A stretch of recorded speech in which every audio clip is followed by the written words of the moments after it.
we as Indian, you know, cricket enthusiasts, maybe have a little higher standards for spinners. Yeah. Let's be honest. I mean, we as a group, a Yeah. lot of us don't think, for example, Jack Leach and Dom Bess are as good as Swan was, for example, in India, right? It's probably not Mate, going to be. John Bess's mum doesn't think he's as good as Swan is.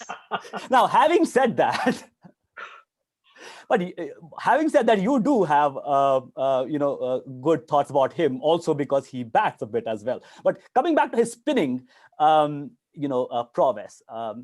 So talk us a little about are there any specific plans? What happened in Sri Lanka, of course, as you said already, was a bit more of a self-destruction as well. It's probably not going to happen again in India. So no, probably not. Probably not. Look, I think he in particular will have come on for the bowl. So those guys went into the tour having not bowled. He hadn't played a game since August. And Leach had played 2 or 3 times since November previous, yeah? And since then he'd been in hospital, there's all sorts of things. So, we've got to cut them a wee bit of slack. They're a bit better than that. The 5 in the first test that Bess took, genuinely, don't mean to be unkind, the softest first innings 5 I've ever seen.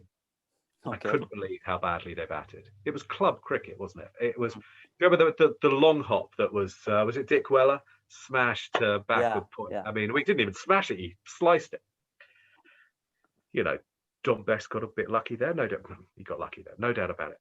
I thought he bowled. He took a 4 in the second test in the second innings. I thought he bowled quite nicely. Bowled all right. You're right. In India's batsmen are watching. Virat is not watching that. He's not trembling with fear, is he? So you have to acknowledge that England's spin bowling resources have never been lower. Okay, English cricket is in a terrible mess with spin bowling, and that's a lot because of the domestic structure of England, where they play too much of the season now in early summer and late summer, where seam bowlers get far too much assistance. There's too much grass on the pitch. Yeah. Spinners hardly get a bowl. They really hardly get a bowl. They're almost irrelevant. So those that want to bowl spin pretty much have to learn the white ball skills. Right. Which are very, very, very different. Right. So there are, I genuinely believe, some talented young spinners in England, but they're just not getting an opportunity to express those skills. If Monty Panesar was coming into the game today, I think he'd really, really struggle. I suspect he wouldn't make it. And how ridiculous is that? So, why they've ended up with 2 spinners who were at the same county in Bess and Leach, because Somerset prepared turning tracks to help them. And they also have a batsman who's very good, or a couple of batsmen who are very good at playing spin bowling. So they got some bowling there.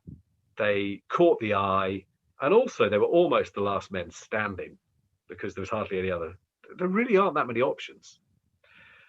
Bess was invited to training with the England squad. And he really impressed Trevor Bayliss with his fielding. Yeah. Threw himself around at backward point. And, Trevor Bayliss was like, he's a bit of a character. Who's this fella? It's like, well, he played a bit of cricket for Somerset, But because of that, because of his attitude, he got invited again. He kept on making a good impression. Right. And although this is not ideal, I kind of get it.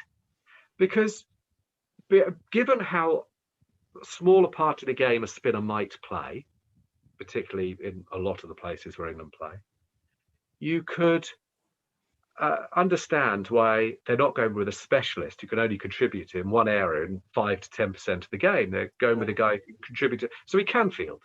And he did weigh in with the bat. His innings in that last test in Gaul was very, very important. I think he only got 30 odd. But England were in danger of conceding the first innings lead, a deficit of 100. You lose if you do that. You lose if you do that. And he got it down to 30 odd. So it was a big innings. Right. So I see why they do it. But, and also they think he's going to have bad days. If they go to Australia, there will be days which are rough. He's going to have some rough days on this tour. And they're backing him as the sort of a Boolean character who will bounce back and not let it completely destroy him, and they also back him to learn. And that's, I get the logic. He has got a huge amount of learning to do. Sure. He's got to improve so much. We are asking him to do an almost impossible job. Is he the best man for it? Well, I get the logic.